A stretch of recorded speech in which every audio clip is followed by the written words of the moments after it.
sers un peu parce que quelque part, il y a quelqu'un qui a lâché. Et je crois que sur celui qu'on prend, c'est Nicolas Nkolo qui, pour ma part, est clairement fautif. C'est une transition.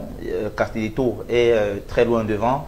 Nicolas Nkolo, comme Yvan l'a dit tout à l'heure, est au coude à coude au départ avec Brel Mbolo.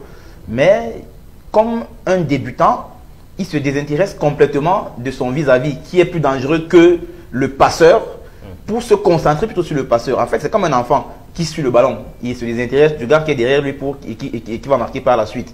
Donc, Koulou laisse carrément Mbolo. Il va attaquer le premier poteau alors que le danger est au deuxième poteau.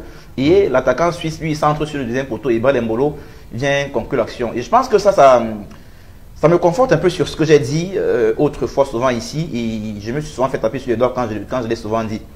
Je disais toujours ici que le retour d'un Koulou en équipe nationale du Cameroun est une grosse arnaque.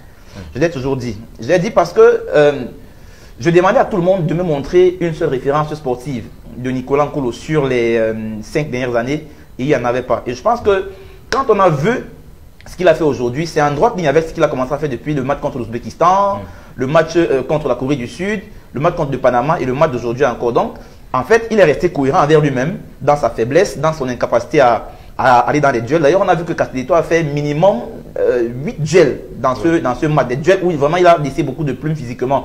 Alors qu'on Koulou était là à jouer les intelligents. Il y a un dernier ballon sur lequel il se jette. Voilà, il se jette carrément sinon pour sauver. Le score aurait été de 2-0. Voilà, donc c'est clair qu'aujourd'hui, s'il y a un maillon faible dans cet axe de la défense, c'est effectivement Nicolas Nkolo.